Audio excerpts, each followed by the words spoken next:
Seguimos con Juan Ortega Chacón para hablar de varias cosas, flamenco, poesía y además dentro de lo que es un cuartel de Semana Santa, el cuartel del Degüello. Y nos prometió Juan en la Sala de los Pájaros que vendríamos a visitar un cuartel y nos va a explicar un poco qué es esto, por qué estamos aquí, y hay múltiples circunstancias por las que estamos aquí, ¿no, Juan? Sí, yo creo que, si me lo permite, hay 3, casi 4 razones.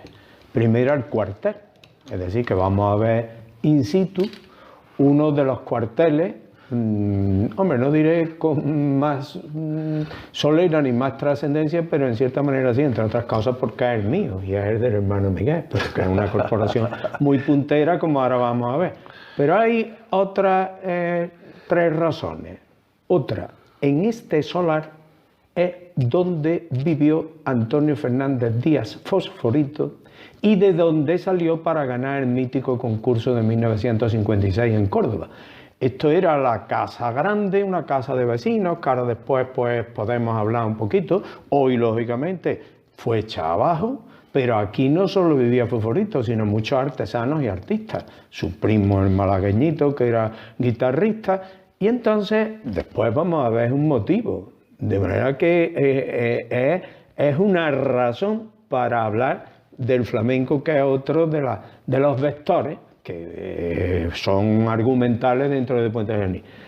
Hay un tercer motivo, que es que este es un pequeño santuario de la poesía pontanense. Y ahí después pues tiene una réplica del busto de Miguel Romero, que es, por decirlo de alguna manera, el buque insignia y al mismo tiempo el abanderado de la poesía semanantera, pero aquí han pasado personalidades, muchos ya lógicamente desaparecidos, de la poesía, poetas, y durante todo el año, pero sobre todo el Jueves Santo, aquí se rinde un homenaje a la poesía. Y entonces vamos a hablar de los poetas. Y una cuarta, porque hay muchos motivos, como son esas pinturas nice, documentos, algunos además de artistas muy llamativos, y creo que nuestros telespectadores pues, pueden tener una visión de lo que es un cuartel como ámbito integrador de Puente Genil. Sí, el cuartel, dijimos el otro día que era la sede social, porque se entienda en otros lugares, en la cual las corporaciones bíblicas, que ya dijimos que se habían reconstruido a partir de 1870 y tantos aproximadamente, y esta corporación concretamente es apodada el Degüello.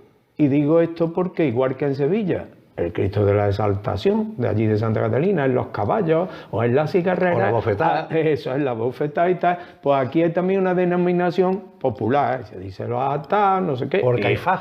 El Degüello aquí, ¿qué abarca?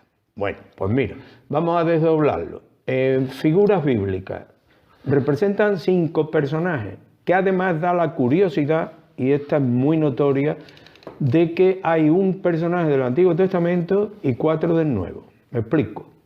Judith es una de las figuras más significativas del Antiguo Testamento. Incluso se expone como contrafigura. Ya en la Sextuagésima es un libro del Antiguo Testamento y se presenta como contrafigura de mujer heroica, valiente. Pero sin embargo, las otras 4 son del Nuevo Testamento. En el Nuevo Testamento nos encontramos, además de los sinópticos y de los evangelios canónicos, en la degollación, el pasaje de la degollación de San Juan Bautista, que aquí se representa a través de San Juan Bautista, Salomé, el rey Herodes Antipas y el verdugo que lo ejecutó. Falta Herodías. ¿Cómo pudieron llegar a unirse? Porque realmente no hay vínculo, y de estas cosas que pueden parecer arbitrarias, pero que realmente son curiosas. Bueno, a mí se me ha ocurrido pensar la contraposición entre una mujer fuerte, heroica, como es Judith, y por el contrario, una mujer, vamos a llamar, perversa, según el lenguaje de la época, como era Herodías o como era Salomé. Pero realmente las dos tienen como protagonismo un degüello, de ahí que sea el nombre del degüello. Históricamente, la primera aparición, vuelvo a insistir en el hecho de corporación, cuando aparece la Constitución de 1876, que son los ayuntamientos ya los que otorgan esas asociaciones cívico-religiosas. El primer personaje que aparece es la Bella Judith, así aparece textualmente, 1882. En 1883 la figura de San Juan Bautista, pero nosotros tomamos la fecha de 1890 porque es realmente cuando se reúnen esos personajes que antes te he dicho. De ahí que celebráramos en el 2015 el 125 aniversario y curiosamente, porque esto ha ido con relevo, se extinguió y los nuevos fundadores que lo hicimos en 1965. Ahora, si tú me lo permites, pues vamos a ver dos o tres cosas del cuartel, que son genéricas, no son específicas de nuestra corporación. En un cuartel tiene un ritual. Ya dijimos que el cuartel ha ido evolucionando a lo largo del tiempo. ¿Cuáles son esos rituales? Primero, fundamentalmente la cuaresma. Pero eso no quiere decir que el resto del año, antes se montaban los cuarteles, vamos a llamarlo así, en el periodo de la cuaresma y de la Semana Santa. Hoy son lugares y recintos muy amplios y muy bien dotados. Esto no fue lo que nos dieron a nosotros nuestros antepasados, que eran mucho más modestos. Pero hay una serie de rituales. Concretamente, los sábados de cuaresma se reúnen todos los hermanos a partir de las 8 de la tarde en reunión cerrada en esta mesa que después tú tomas unos planos donde, dirigidos por el presidente, pues tienen lugar esos rituales. Esos rituales me resulta dificilísimo comprimírtelos.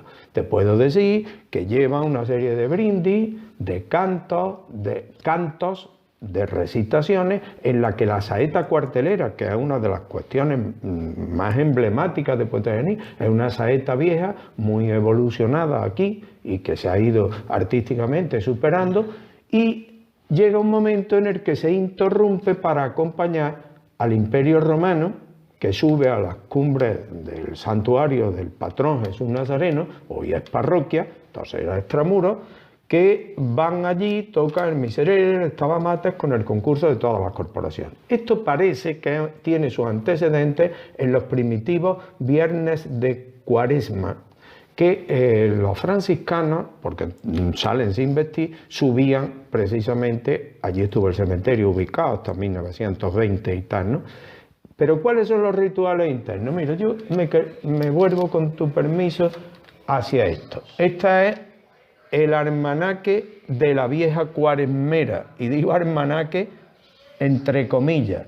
¿La vieja cuaresmera qué es? Bueno, pues mira, la vieja cuaresmera no sabe, bueno, en toda Centro Europa, en Mallorca, en Cataluña, pues hay este personaje, pero con otra estructura. Vino aquí a principios de siglo. La primera la encontramos en 1906 en la Corporación de las Judeas. Entonces, ¿qué representa? Bueno, pues es como la fábula de doña Cuaresma contra doña Carnal. Es decir, porque esa subida empieza el carnaval justamente, son 7. Y la vieja ahora mismo no la tiene puesta, pero tiene 7 patas, que corresponden a los 7 evangelios. En su indumentaria encontramos que está vestida de morado o de negro, que indica la austeridad, y lleva viandas, que son alusivas a la cuaresma. Hortalizas, ahí aparece una merluza y desde luego las botellas del vino, porque el vino es un elemento unitivo. Esas patas se lee el evangelio que corresponde y el presidente designa a un hermano que es el que la quita, y tienen unos nombres. Yo te los digo, se llama Subida al Calvario Carnaval la primera, después nos encontramos con el domingo, es que eran antes los domingos, de Tentaciones, porque ese es el Evangelio, el de Transfiguración, que sigue correspondiéndose con el actual, y ahora después los otros han cambiado, de manera que han cambiado posteriormente el del diablo mudo, que ahora no se corresponde, el de la multiplicación de los panes y los peces, el domingo de Pasión, que también prácticamente ha desaparecido de la liturgia actual, y termina con el de Ramos. Cuando la vieja queda sin patas, pues significa que ha llegado la Semana Santa. ¿La campana, Juan? Sí, es que aquí en las procesiones, aparte que puede ir cruz de guía o estandarte, pero la abre lo que llama un muñidor. Utilizo, aquí se le llama campanillero, pero que es de grandes proporciones, que yo que he visto en Sevilla, otras no tiene nada que ver, es bien grande y además no deja de tañir durante toda la procesión, desde que sale hasta que entra. ¿Cuál es el origen? Pues fundamentalmente era llamar y reunir a los hermanos. Y se ha seguido manteniendo, que es uno de los pocos lugares donde se mantiene. Bueno, en Zamora, que iban delante y tal, pero que estamos en los pocos lugares de España donde se mantiene el muñidor. Juan Ortega, y él nos sigue explicando para todos los televidentes de Canal Sevilla Radio y todos los que nos ven a través del mundo, a través de internet, pues que es un cuartel. Hoy tenemos la suerte de esto que tanto hemos escuchado en Sevilla, de los cuarteles, que poco tiene que ver con lo que nosotros pensamos, pues es una casa de hermandad. Yo había venido con el uniforme puesto. Claro, ¿no? Es una casa. Esperaba la guardia ahí para la puerta. Es una casa de hermandad que en este caso profana, es decir, que todo lo que se quiere hablar de la hermandad se habla en un sitio independiente de lo que es la iglesia, es decir, estamos fuera, ¿no? Sí, pero fíjate que aquí hay cuadros de imágenes de donativos que dan de hermanos que pertenecen a las cofradías, que no pensemos que es la corporación versus cofradía, es decir, que no son en contra, yo diría que son complementarias, ¿eh? Y entonces pues aquí tienes, fíjate tú, una cantidad de imágenes. Y al empezar esos rituales que yo te he dicho, se bendice la mesa y bueno, y las saetas son todos de un rigor evangelio, porque las saetas cuarteleras son todas de un rigor evangelio imponente, porque no tenemos tiempo, si no te iba a decir que ves un versículo del evangelio y se corresponde exactamente con una saeta. Dinos alguna quintilla de las saetas que se hacen aquí. ¿Sí? Pues bueno, pues mira esta, dice Cristo a quien buscáis, a Jesús el Nazareno. Y al responderle yo soy, todos a tierra cayeron. Si tú ahora te lees el Evangelio de San Mateo, es exactamente igual, ¿eh? De manera que entonces las saetas son unas saetas litúrgicas que han ido evolucionando en el tiempo. Y cada corporación además tiene específicas. Aquí, por ejemplo, pues tenemos alusiva a la degollación de San Juan, y en general se canta casi exclusivamente en los cuarteles, aunque en estos últimos tiempos se están cantando en la calle porque hay algunas dedicadas a imágenes. Y de hecho tú sabes que Sevilla está recobrando también algunas bíblicas, ¿eh? Claro. Están cantando también algunas bíblicas para salir de lo que es el tema natural. Sí, sí.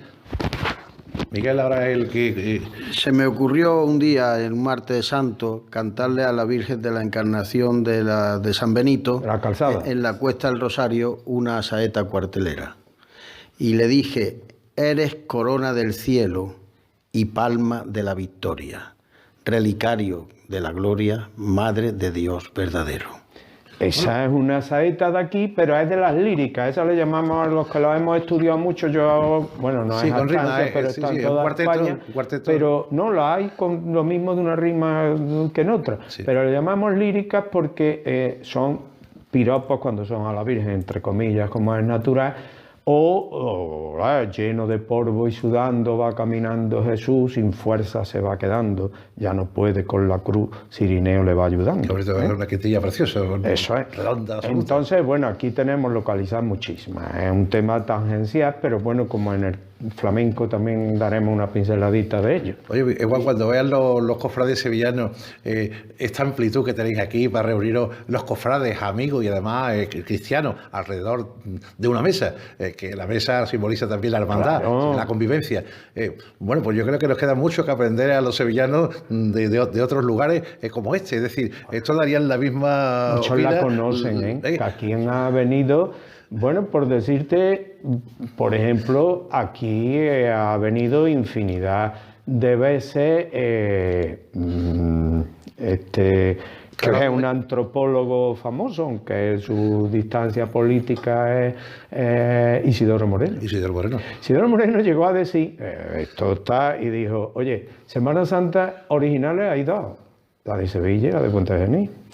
O el doctor Hermosilla, por ejemplo, y mucha gente, o sea, que aquí ha venido mucha gente de Sevilla y además compenetramos muy bien. Y yo he convivido y he traído aquí a cofrades de primerísima fila y Miguel lo mismo y a todos. Yo te diría, si me lo permites, Carlos, que voy a hacer un pequeño cante de la saeta. Jesús ya no puede más. Descalzo y sus pies sangrando a cada paso que da.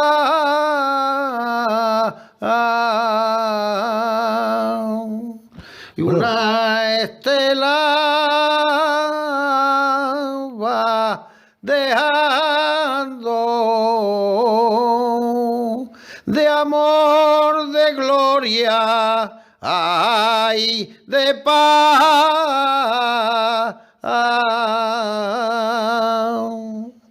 Bueno, ahí quedaba, Una ilustración, fíjate que no hemos simplemente encontrado. es una pincelada religiosa, armonizada. Ahora se y hacen que- dialogar. Normalmente se canta cada Dialogar. verso la canta un hermano desde un extremo a otro de la mesa, incluso. Pero fue a Y, partir de 1920, vamos, o sea que históricamente la tenemos localizada a veintitantos, pero era en principio una tona, es una salmodia, una Sí. tona muy emparentada con las de Marchena y con otras. Juan, aquí hay que hacer, los hermanos hacen también las letras y las cantan o no Pues las sí, cantan. hay de depende. todo. Aquí puede venir la vena poética, nos fluye a todo. Oye, qué bonito ha estado comentándome, Juan, cuando estado allí en la Ermita del Nazareno, esos 4 puntales de la gloria de la Vale. literatura pontonense, Sí. y sobre todo esos versos que deja. Y después hay uno precioso que me lo ha leído, que es del azulejo que hay allí. Ah, de claro, sí. Y ese azulejo estaba todo ahí pendiente, ¿no? Ese azulejo fue, te refieres al último que se ha puesto sí, reducido a los romanos, ¿no? Sí, sí. Y el de de la música autóctona. Ah, el de la música autóctona, porque esa es otra. Existe una música autóctona, ya te dije, tanto en cánticos como en marcha y como en una serie de cosas. Después lo llevaremos también a algunas estrofas o algunos trozos de música autóctona de aquí para ilustrar un poco la parte esta de cuarteles para que se vea cómo suena, no solamente la La ha saeta. utilizado hasta Salvador Tábora, fíjate en alguna de sus obras, que él ha venido por aquí varias veces, porque aquí hemos tenido desde Julio Caro Baroja, bueno, ortodoxos, heterodoxos y Bastacharan, que es un inglés, ha venido mucha gente de la antropología.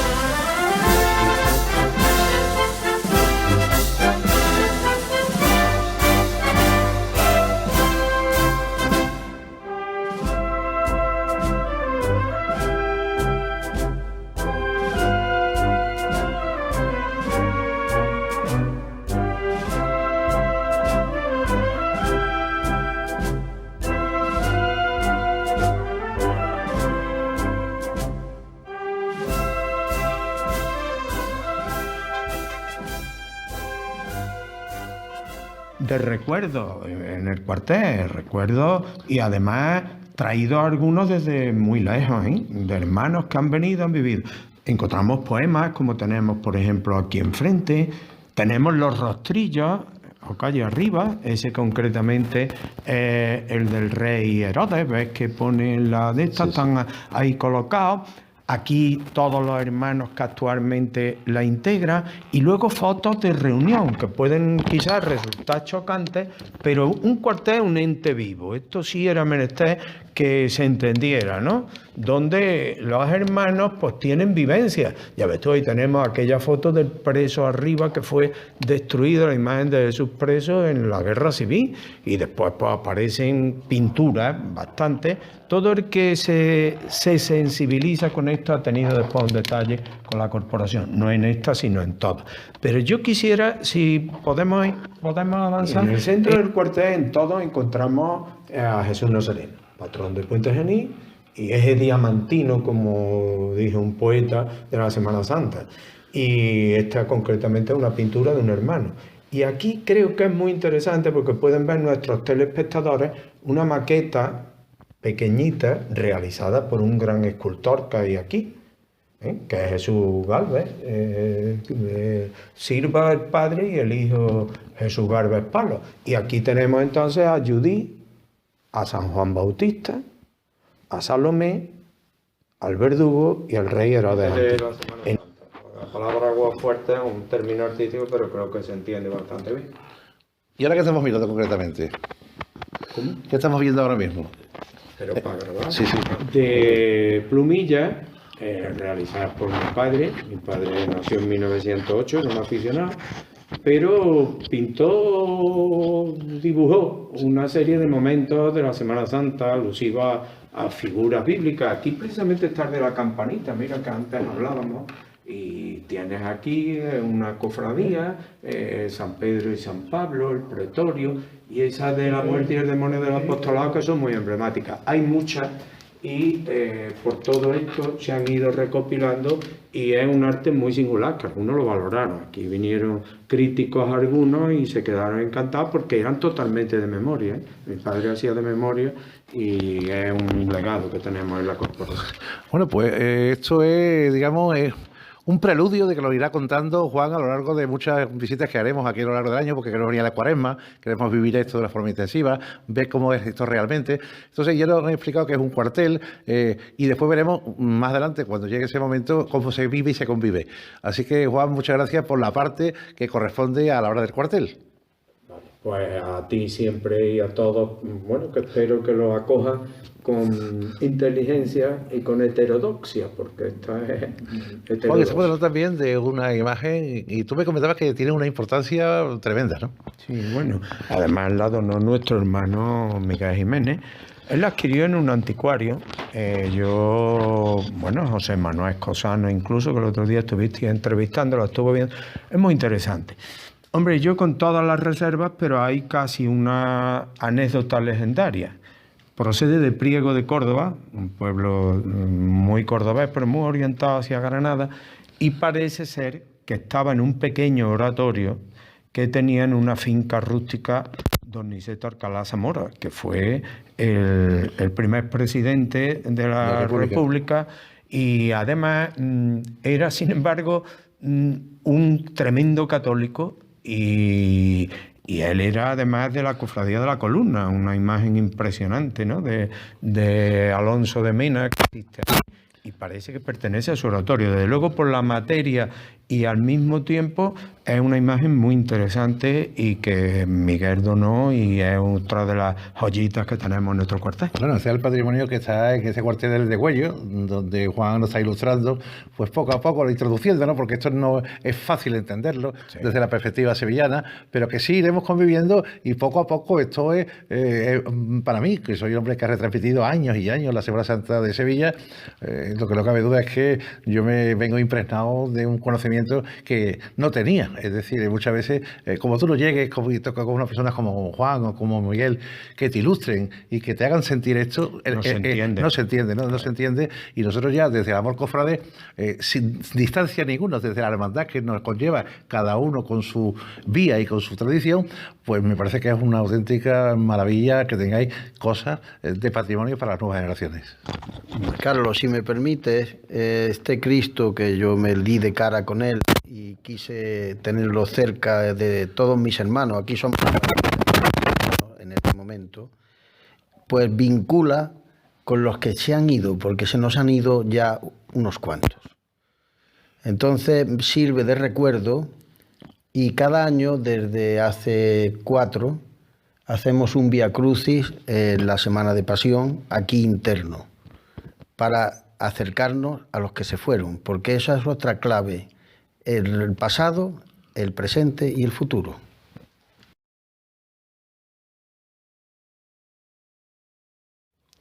Yo creo que por la genética del Pontanés ya trae la poesía dentro, porque ha habido grandes poetas, como esta mañana vimos en el monumento de la Cruz de los Caídos, y aquí tenemos a Miguel Romero.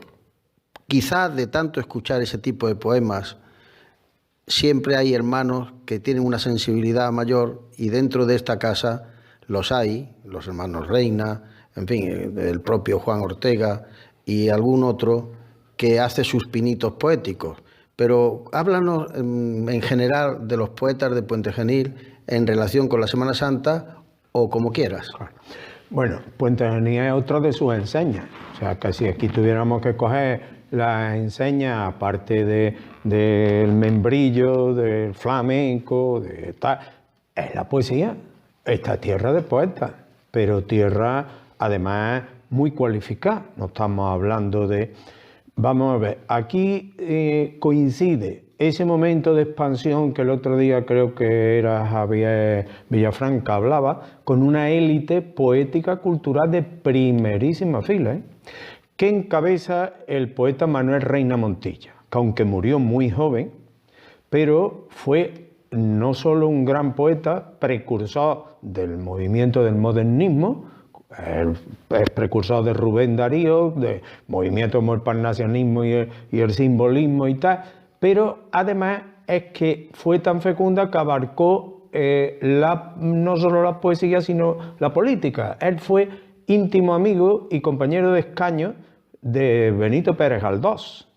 Era íntimo de Manuel Machado, que vino aquí y dedicó un poema a Puente Genil, ese de blanco y celeste en su obra Capricho. Era íntimo amigo de Juan Valera, por citar personalidades, de Rodríguez Marín y de tantos otros que vinieron, porque además era un hombre que hizo una fortuna, tenía una biblioteca inmensa y una pinacoteca que era de las primeras de España, Manuel Reina, sin embargo, muere muy joven, de 1856 a 1905, cuando iba a entrar en la Real Academia, pero está considerado con Salvador Rueda como los precursores del modernismo español. Y en toda esa línea se mueve, pero ahí no se interrumpe. Aquí tenemos a Rodolfo Gil, por ejemplo, que es también otro hombre muy cualificado, y después grandes, porque aquí podríamos hablar de poetas semananteros, como antes ha dicho Miguel, Versolaris, que decía precisamente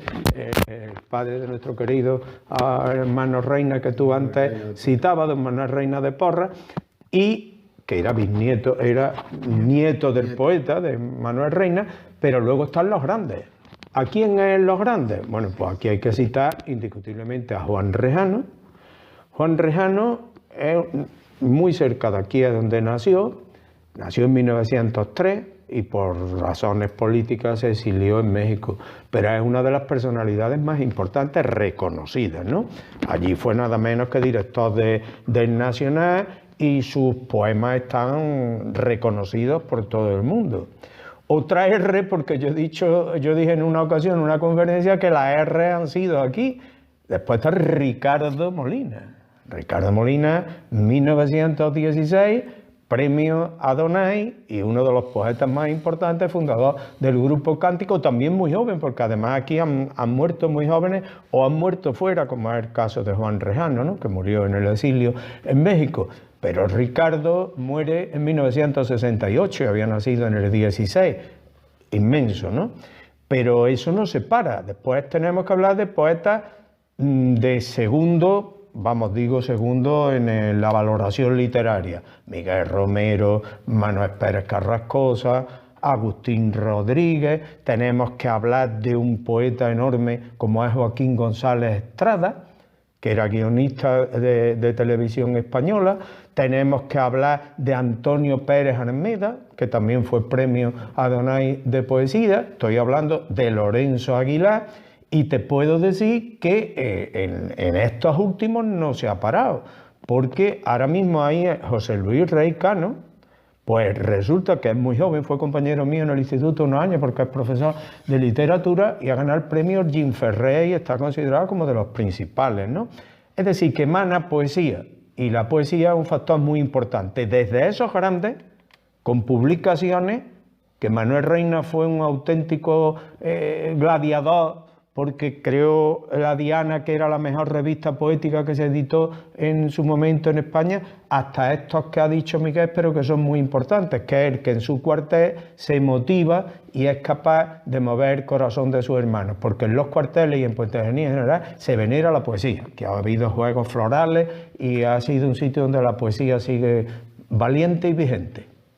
Me gustaría, Juan, yo he leído en los versos de Miguel Romero en el Monumento de la Cruz de los Caídos, que hay allí escrito. Me gustaría que nos dijeras una estrofa de algún poeta de los que a ti te impresionan, de algo que tengas en la cabeza al pensar en los poetas. Además, hay que decir que, aparte de ser historiador, es pregonero también. Nuestro querido amigo Juan Ortega es un excelente pregonero. Además, tiene mucho de sevillano también en su expresión, ¿no?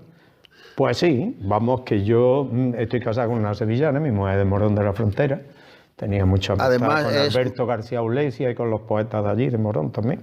Además es manantero ejemplar, que es un honor que se da cada año a una persona que ama la Semana Santa y ha hecho cosas por ella importantes. Oye, ¿cómo se salta la Semana Santa aquí con el pregón?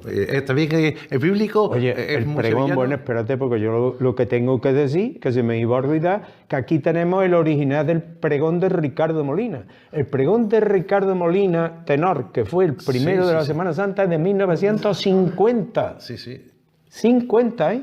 Te digo porque creo que el de Sevilla fue del 42 por ahí, es decir, que ya Puente Genil, fíjate que el primer pregón lo escribe Ricardo Molina, pero no lo han hecho, bueno, lo han hecho personalidades eminentes, pero dentro, salvo Pedro Palós, por ejemplo, que era un gran orador de Córdoba y tal, pero han sido siempre pontanenses de distintas, incluida una mujer. Es decir, que aquí el pregón ha tenido siempre bastante altura. Y sobre todo pionero, porque es uno de los primeros, que hoy hay muchos pregones, yo creo que hoy hay una proliferación, se ha maltratado el género de aquel impacto que tuvo en aquella época y bueno, yo fui en el 94, ¿no? En 1990. Juan, para terminar este capítulo, porque vamos un poco deprisa, aquí en presencia de nuestro hermano Fructuoso Sánchez, que es otro de los hermanos puntales de esta casa, pues quisiera que esos versos que te he pedido, alguna estrofa corta o lo que sea, algo que sea relevante de Puente Genil, nos lo digas. No sé qué se te ocurre. Hombre, que no se piense solo que es Semana Santa. Yo, por ejemplo, hay un que aprendíamos desde niño y que allí está escrito. En Manuel Reina, en 1897, la canción de mi pueblo, un poema, además en una estrofa que él dominaba, además fue un sonetista increíble, cuando dicen: mi pueblo es tan alegre, risueño y bullicioso como una pandereta. Su cielo es de zafiro, su sol esplendoroso, y del genil radiante se baña en la onda inquieta.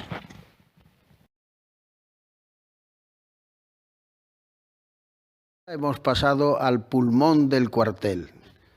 Tenemos el salón y tenemos este patio ajardinado donde hay recuerdos de personas como Fosforito, que vivió y se forjó para el cante en esta casa. Juan, háblanos un poco del flamenco, creo que vas a publicar un libro. Sí, está en imprenta y verá pronto la luz, ¿no? En el que recopilo 100 años de flamenco en Puente Genil y al mismo tiempo se recopila lugares y una serie de cuestiones. Bueno, es quizás la otra bandera de Puente Genil, por el que es conocido pues, universalmente, el flamenco. Pero, claro, la figura de Fosforito, actual llave de oro del cante, podríamos decir que eclipsa, o por lo menos difumina, o respecto a otra trayectoria, pero esta no empieza en Fosforito, aquí el flamenco. En Puente Genil, por una serie de circunstancias, burguesía liberal, ese progreso, su carácter fronterizo, aparece una afición flamenca en torno al finales del siglo XIX, que entronca con dos, podríamos decir, vertientes. La malagueña levantina, que había llegado a través de Juan Brevas, de los cantes averdialaos, que se denomina, que justamente llegan aquí por la frontera en torno al fandango de Lucena y tal, pero que aquí se va a abrir por ese carácter fronterizo a la ortodoxia y a la pureza por la llegada en 1903 de Diego Bermúdez Cala, conocido por el Tenaza de Morón, pero que aquí en Puente Genil, donde se queda asentado, es Dieguito Morón. Dieguito Morón se queda aquí en Puente Genil no por casualidad, sino porque encuentra un clima, y aquí la palabra clima la entrecomillamos, doble. Primero, se entienden sus cantes. No considero demasiado que fuera discípulo de Silverio, yo lo he investigado mucho y ya digo en este libro que pero sí desde luego que había estado en Triana y que trae los cantes puros. Y eso no se entendía en ese momento, en el que ya estaba empezando casi a aparecer la ópera flamenca y otra flamenco más bajito, ¿no? Entonces él se queda, pero además porque había vida le llamaban los flamencos de aquella época las juergas, que eran propiciadas por señores que las pagaban y gente que entendía, porque en aquel momento el flamenco estaba casi lapidado porque era... Primero no tenía entidad como género, pero además se pensaba que era todo lo turbulento, todo lo degenerativo casi. A partir de la llegada de Dieguito se equilibra. Aquí encontramos a personajes como José Besmá el Seco, que vivió casi 100 años, que es el hombre puente, porque él era discípulo de Dieguito Morón el Tenaza, y en 1922, en su taberna, es el que hace una suscripción para que vaya Dieguito a Granada. Porque Dieguito es el que gana en 1922, junto con Caracol, 2 premios en el famoso certamen de Granada, organizado por Lorca y Falla.